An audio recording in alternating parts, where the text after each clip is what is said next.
Hi, I'm here with Susan Pertel-jain, and Susan is from the Confucius Institute with UCLA, and we are here at the CABE conference 2013. Isn't it amazing? It's a great atmosphere, and people are just having a great time.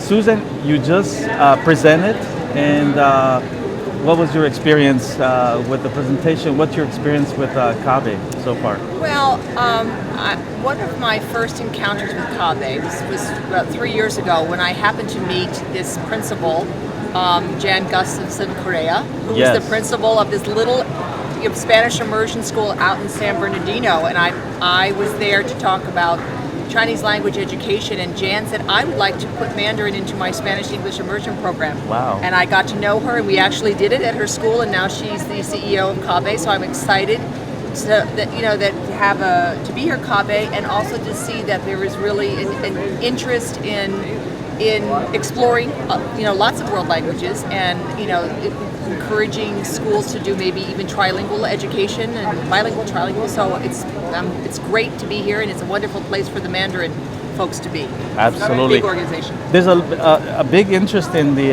Mandarin language as the third language in many of the dual immersion programs that have Spanish and English as their focus. And I noticed that, for instance, last night you had a group of musicians who played traditional Chinese instruments. And all of that really opened up a lot of interest, because I know our dual immersion principal was really interested in having a third language such as Mandarin. I'm so glad you're here with us. Can you tell us a little bit about the UCLA Confucius Center?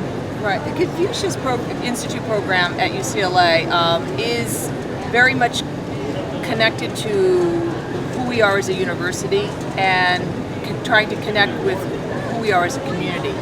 We have UCLA is a top-tier research institution, public research institution, which is located in the middle of a very large diverse urban center, and we are home to the largest Spanish-speaking and Chinese-speaking communities, and many other languages, actually Korean, in the United States.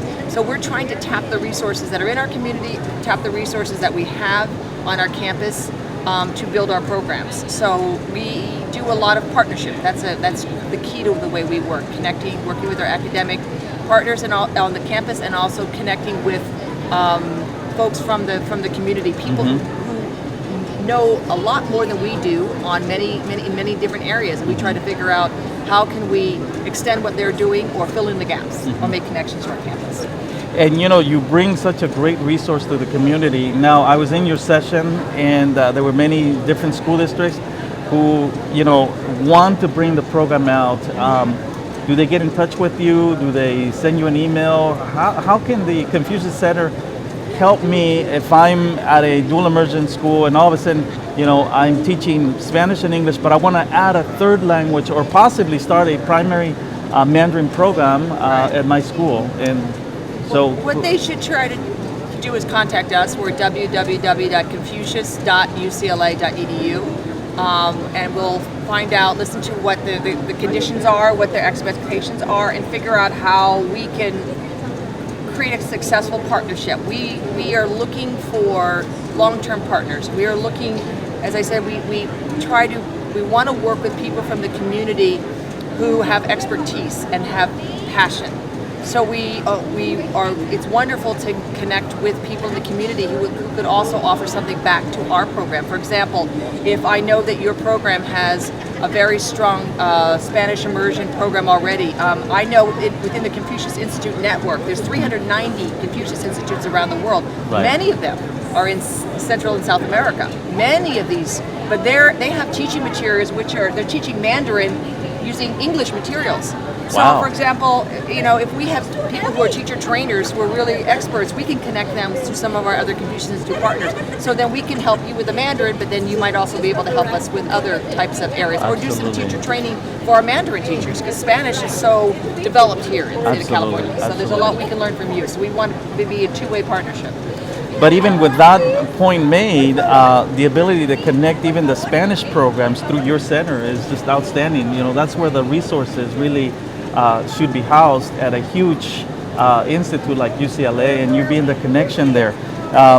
One of the things that I wanted to ask you, as far as teachers, what is UCLA doing as far as bringing up, Mandarin as the primary language through the credentialing program and all of that? Is there anything being done about that? Right now, our Department of Asian Languages, which is actually one of the largest in the United States, is putting forth a new master's in Asian language pedagogy program. So that hopefully will be up and on the books in 2014 in the fall. We've also been talking then to our School of Education about adding a single subject credential for Asian languages.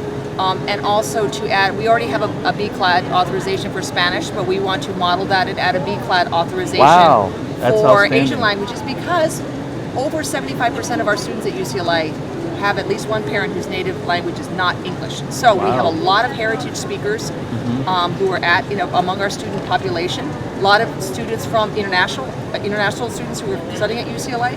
So we have a very unique population of students.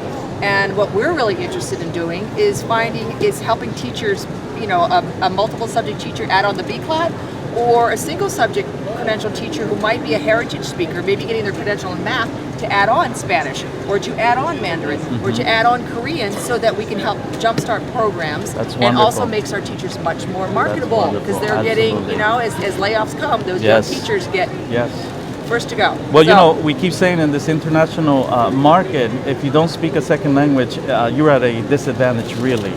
Now, I wanted to ask you, is there a list of schools that are currently teaching Mandarin in a dual immersion program? Is anybody keeping that information? I mean, if I call you and say, is there a school near my school district that's teaching Mandarin as the third language or the second language? If I don't know, I can point you to people who do. And we have a brand new website up, and we have an area that's going to be our resource page. So we want to be that place that you can go to find out about all these different programs. So as soon as we hear about a program, we're putting it up onto our website, and with a map, it's a whole searchable. So we want to be that place that connects the dots. Absolutely. At UCLA. Absolutely. That's what we're trying to do. Well, on behalf of CABE, I'd like to thank you for joining us at this wonderful conference. I know it was a bit difficult because of the Chinese New Year. I'm sure you have other activities happening. But we really want to thank you for being here. Thank you. It was difficult because of the Los Angeles traffic. Oh, that's right. That's right.